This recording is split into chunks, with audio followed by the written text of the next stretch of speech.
I was watching the Jane Pauley Sunday morning, and man, they did a great piece on Banksy.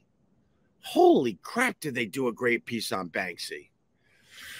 And it turns out, you know, this Banksy, they're trying to figure out who he is. And I have a video on my YouTube channel. I swear I captured Banksy.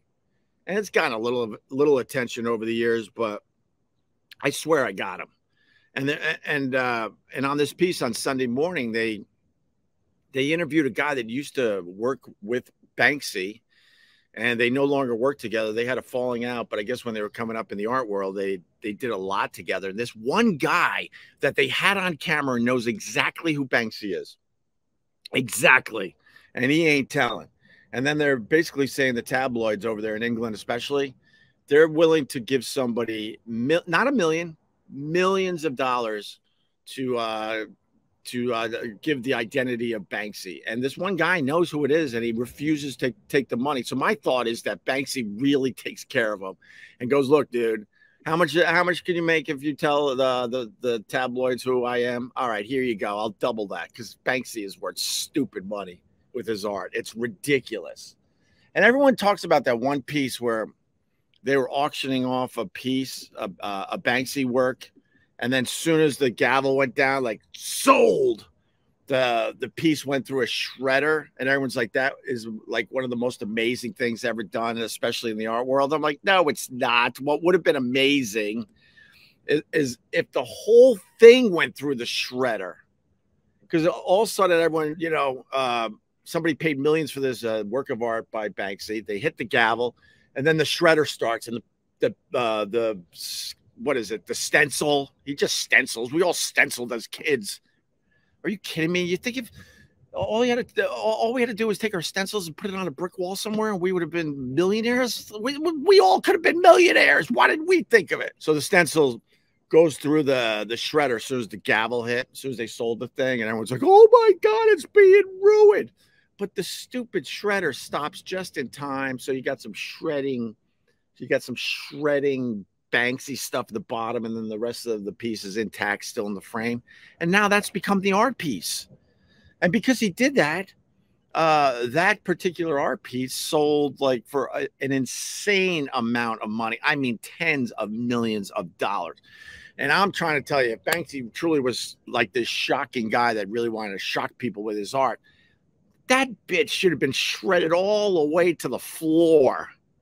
That has always bothered me, and I don't even know if half you people even know what I'm talking about, but that would have been the thing to do, to shred the entire piece of art where all the pieces fall to the floor in front of all those multi-million-dollar dummies trying to buy a Banksy.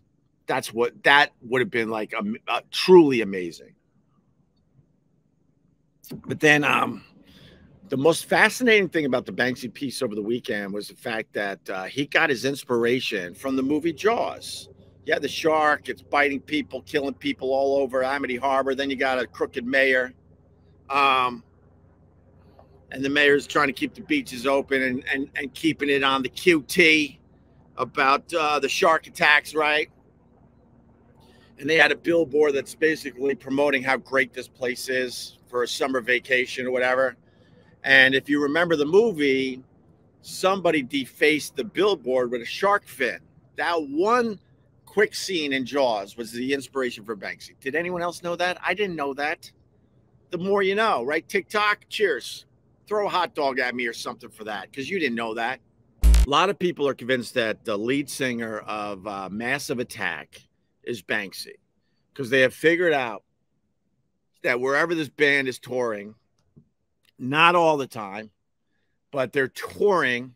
And then after the concert, way late at night, when everyone's in bed, there's Banksy art going up in that city. So they're like, wait a minute, the correlation, you got this band that happens to be in the same city a lot of times when a Banksy is being done late night in that city. So a lot of people are convinced that it might be the lead singer of Massive Attack. How cool would that be, man? And in a world where everybody wants attention, I mean, everybody. If I got to hear, hey, I got a podcast. Of course you got a podcast. Of course you got a podcast. Everyone has a podcast. But in a world where everybody wants attention, everybody wants thumbs up and likes on their crap and views on their crap. That's why I'm excited that TikTok gave me a viral video this weekend. I'm not going to lie to you. I love the attention too. But in a world where everyone's looking for attention, and then let's say Banksy is this dude from Massive Attack. It's a band that doesn't kick ass, really. I'm sure it's got its following. And you're doing these art projects that are selling for millions upon millions of dollars, and no one knows it's you as you walk through life. That, I don't know how you do that. That's what makes that story so fascinating. That's the interview I would love to do. But you can't touch the Banksy. You can't even get close to the Banksy. But that's amazing that he walks through life. He literally walks by his artwork and no one knows who he is. I mean, the best one ever.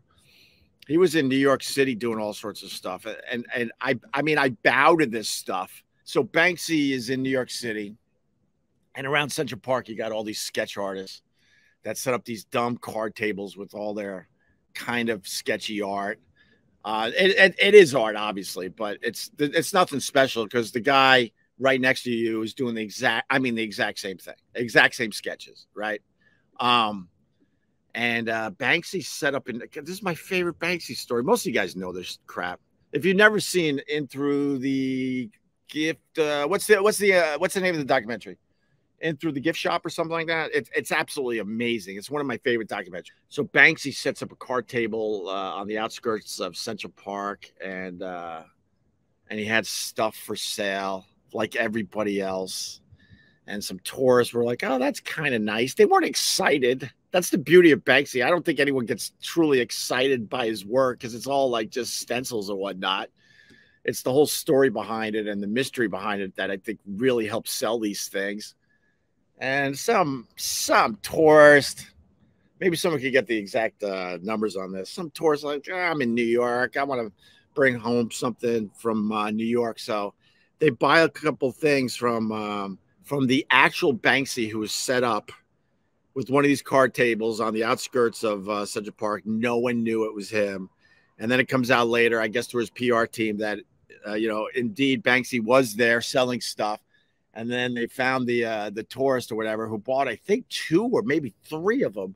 And these dumb little things that they might have spent $10 on, maybe $20 on a piece, they're now worth millions of dollars.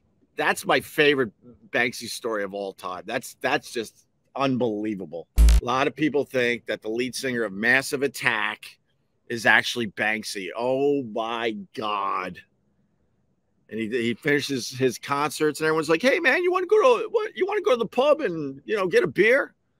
And he's like, "Nah, I'm gonna go to my hotel and read a book." And even the band doesn't really know. They're like, "Why doesn't he ever hang out with us?" 4 a.m, he's out there in a hoodie, spray painting shit all over the city. And then the band wakes up and they all meet for breakfast at the hotel, and they're like, "You hear what happened overnight? So weird. Whatever city we're in, crazy crap happens in the middle of the night." You got to think if it's the lead singer of Massive Attack that he's got to have told somebody in the band, right? And in this piece, one more thing about Banksy. They're like, yeah, only a few people know who he is, close friends and associates. And we all go through life. As soon as we get a good nugget, and as soon as the person goes, "Look, I'm going to tell you something, but you can't tell anybody," what's the first thing you do when they leave? You go to the next person. "Look, I got something I want to tell you, but you can't tell anybody." So how does it work with Banksy that he was able to tell a few people, and we still don't know who he is? And we don't know who he is in this day and age. That's kind of crazy, man. And then the rumor is that it's not one person. It's a group. It's a group of people that go under the name Banksy. That was the other rumor. I don't know if that's still a strong rumor, but whatever. Banksy stinks. Oh, Aldo trying to be different. We got a guy. His name's Aldo. He just tries so hard to be different. Banksy doesn't stink. Banksy is beyond fascinating what he's been able to accomplish. And he gives some deep messages to the world. Man, His art, you know, the stencil part of it in general is just whatever, but it's how he does it.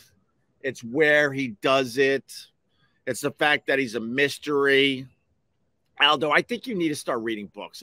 I got to be honest with you. I think you need to start reading books because you're probably one of these surface guys. Oh, stencil, he stinks.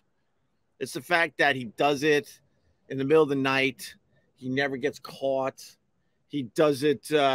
He does it in very controversial locations.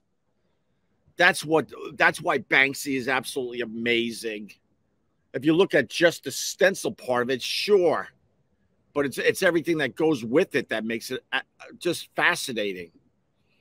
And the fact is, if people do find out who Banksy is, his art that you have on your dumb wall, because I'm sure I'm talking to a few uber rich people out there. Your art on your dumb wall, your Banksy, will dramatically drop in value if it ever comes out who Banksy is. That's what makes Banksy so fascinating. Banksy rules, by the way. I hope we never find out who he is. I mean, I hope we find out who he is eventually, because the stories that would come out about his life and how close he was to getting caught and all that, that would be beyond fascinating. I wouldn't be surprised that whoever this Banksy guy is, right, that he's already written a book about his life. And he either will have it published when he dies or when he's a much older person. And that story, I would line up to buy that book tomorrow. And I think books are stupid in this day and age.